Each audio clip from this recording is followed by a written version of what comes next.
Magandang gabi po ulit sa ating lahat. Magandang buhay sa lahat ng Pilipino, sa buong mundo, kahit man po nasaan tayo, magandang buhay po sa ating lahat. And yes, we are really blessed kasi matatapos na naman po ang maghapon at ito po tayo buhay at malakas. Kaya lagi po tayong magpasalamat sa ating Panginoon kasi mahal na mahal po niya tayo. At ito po ay lagi po din natin ibabalik. Kaya kami po na mga evangelist po ng SEAL International Malaysia ay nandito po upang yayain namin kayo, nasabayan kami sa aming panalangin para po sa ating bansang Pilipinas, mamamayang Pilipino, sa ating mga nanunungkulan sa ating gobyerno upang sa ganun ay ang ating mga leaders ay mamuhay po sila at manungkulan po sila ng naaayon sa kagustuhan ng ating Panginoon para po sa kabutihan ng bawat mamamayan. Pero bago po ang lahat ay nais po namin mag-alay ng isang awitin po para sa ating Panginoon at sabayan niyo po tayo.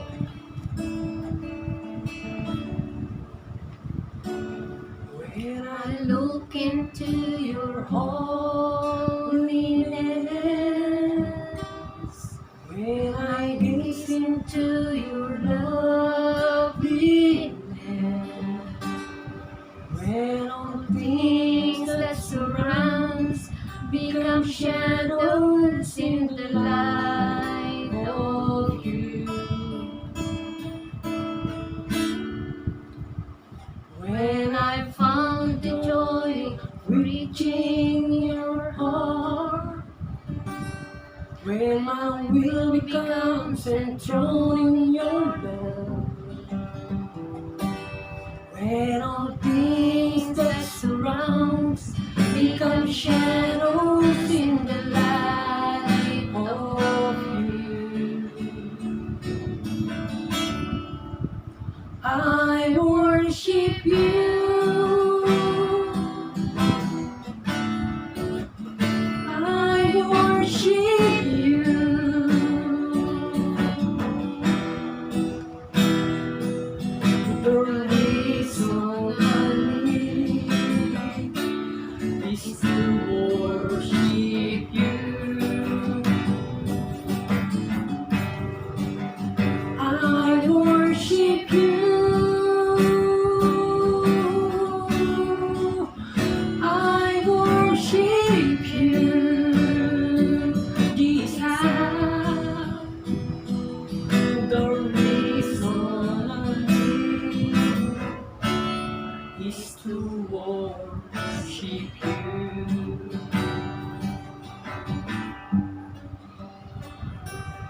When I look into your holiness,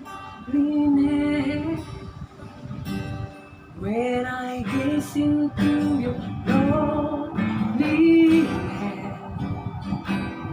when all things that surround become shadows in the light of you,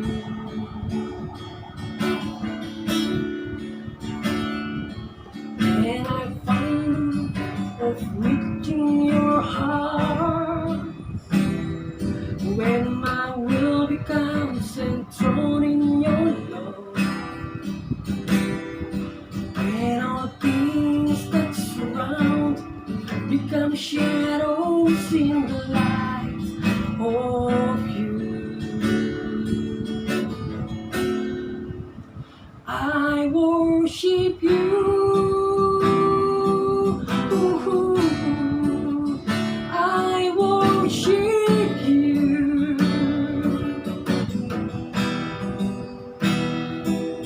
The reason I live is to worship you and only you. I worship you.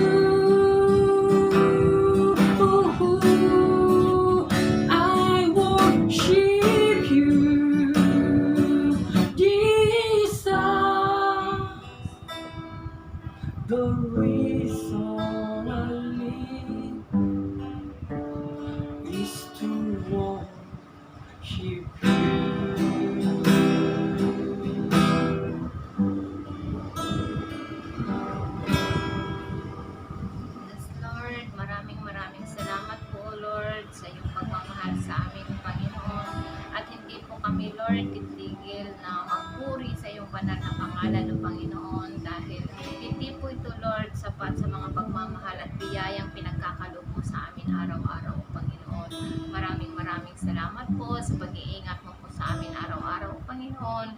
Isinusurrender po namin ang aming buhay sa iyo, Lord, sa bawat lalabas at uuwi kami sa aming tahanan, O Panginoon, upang sa ganun, Lord, ay magtrabaho para sa aming mga pamilya, O Panginoon. Lord, alam ko po, O Panginoon, na marami ka pong balak sa bawat isa sa amin, O Lord. At alam ko, Lord, na hindi ka po nagsasawa sa amin, Panginoon.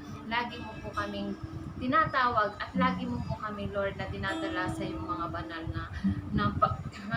na salita, O Panginoon. Salamat po, Lord, sa hapon na ito, Lord.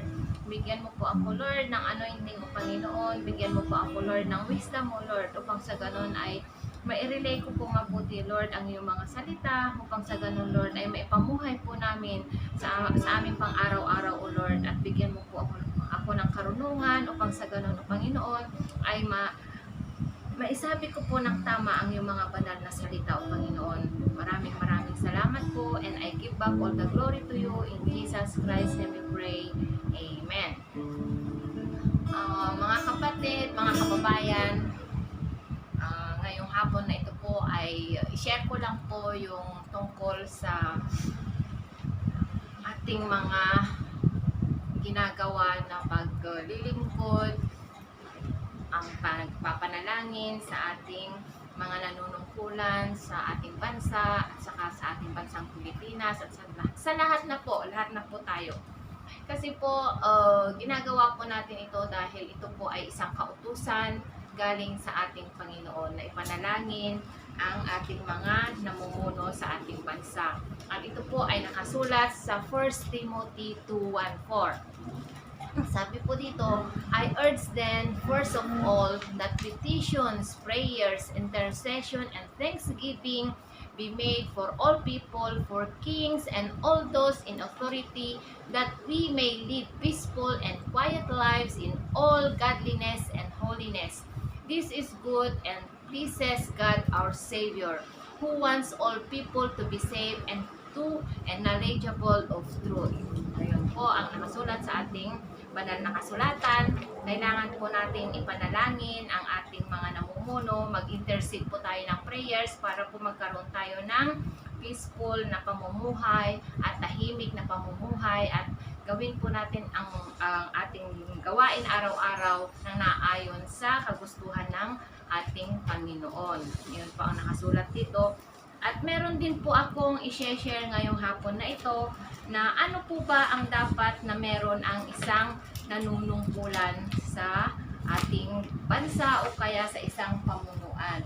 I-share ko lang po sa inyo upang sa ganun po ay hindi po ninyo sabihin na ito ay ginagawa lang namin ang panalangin ng ito ay aming kagustuhan lang. Pero ang mga bawat salita po na sineshare namin sa inyo ay galing po lahat yan nakasulat sa ating Bible. Ito lang po ang gusto kong i-share. The heart of an effective leader. Ano po ba dapat ang meron sa puso ng isang namumuno?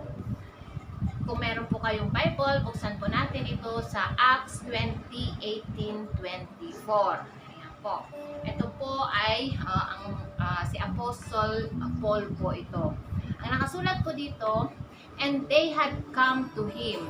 He said to them, you know from the first day that I came to Asia, in what manner I always live among you, serving the Lord with all humility, with many tears and trials, which happened to me by the plotting of the Jews, how I kept back nothing that was helpful, but proclaimed it to you, and taught you publicly and from house to house, testifying to Jews and also to Greeks, repentance toward God and faith toward our Lord Jesus Christ.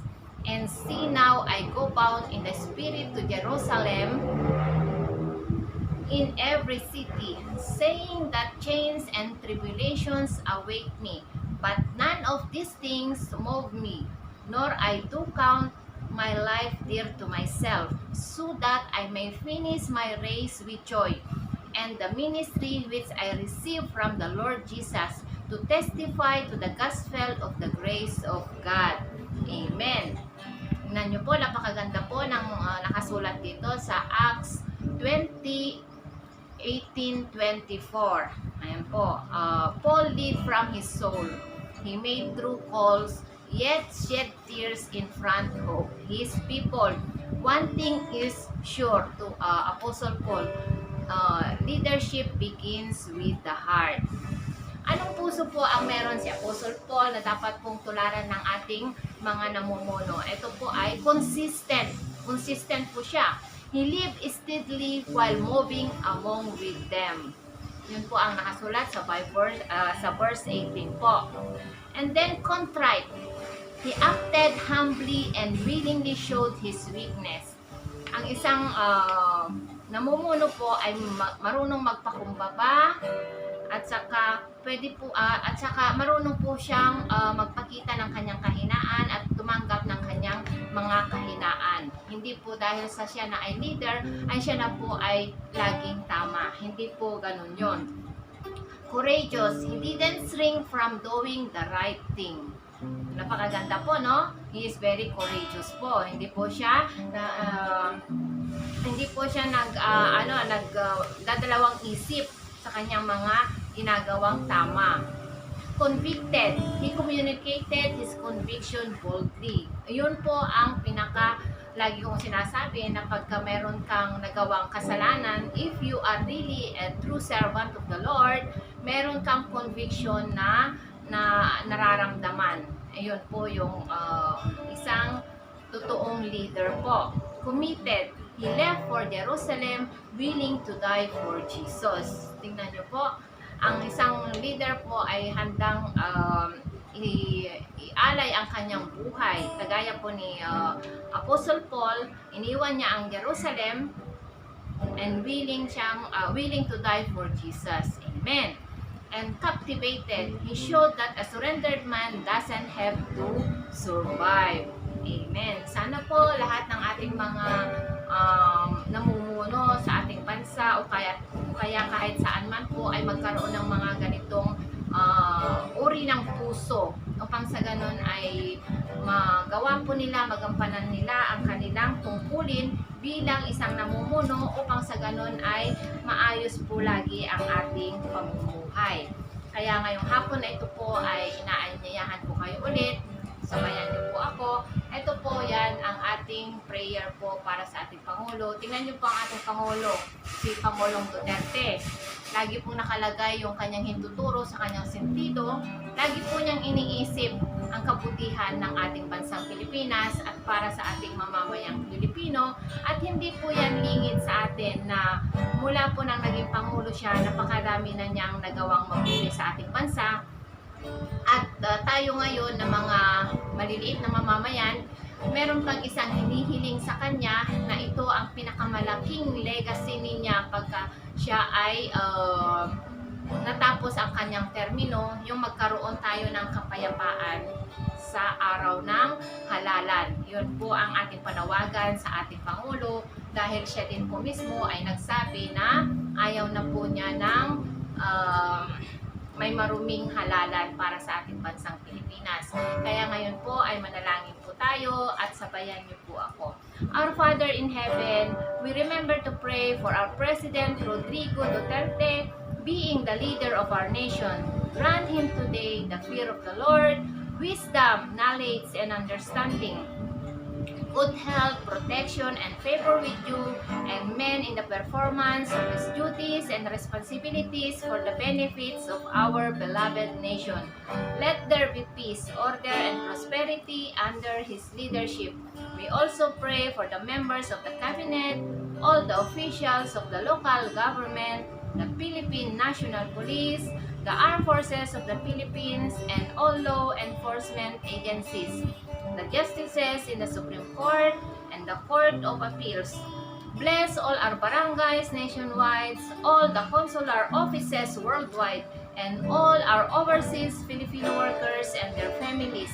I also pray for the Senate, Congress, and especially the electoral reform officials.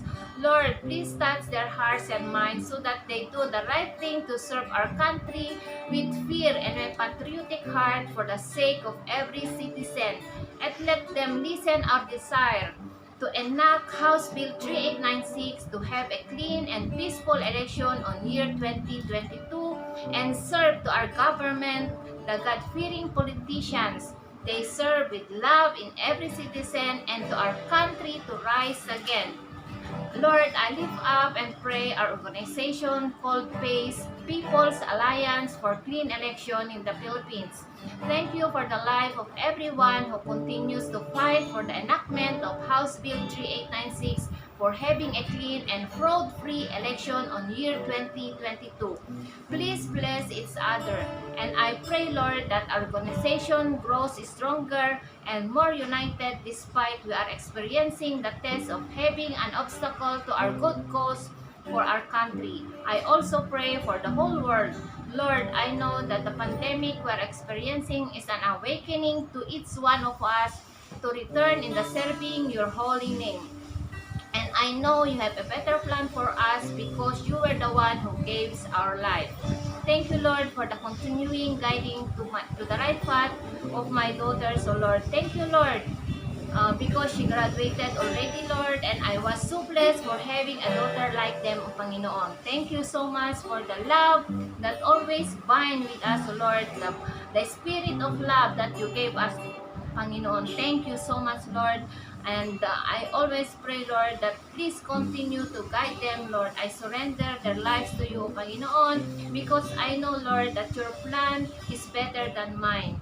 And I also pray for the life of Reverend Dr. Arlene Bignay. Bless her always, O Panginoon, so that she can encourage more intercessors to pray and spread your holy word. Thank you so much, Lord, and let our nation be great once again for your glory and purpose through the guidance and power of the Holy Spirit. In Jesus Christ's name we pray. Amen. Thank you, Lord, sa hapon na ito, Panginoon, na binigyan mo na naman po ako ng pagkakataon, O Lord. And Lord, I surrender everything to you, Panginoon, because I know that your plan to us is better than us, O Panginoon. Thank you so much, Lord, for your unconditional love, O Panginoon. Thank you so much for all the grace, the blessings, O Panginoon. And I give back all the glory to you. In Jesus Christ's name we pray. Amen. Thank you so much, o mga kapatid. And samahan niyo po ulit ako sa susunod dahil kailangan po talaga nating ipanalangin ang ating bansa dahil po sa malapit na ang election at kailangan na po talaga nating magkaroon ng tuluyang pagbabago para sa ating bansang Pilipinas. Thank you so much. Mercy never fails me all my days. I'm carrying your hands. Moment that I wake up, you lay my hand. I will sing of the goodness of God.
goodness of our Lord is always running after us. Magandang buhay po sa ating lahat and see you again po. Hindi ko na po kayo maisa-isa but magandang buhay po and God bless us more. Thank you.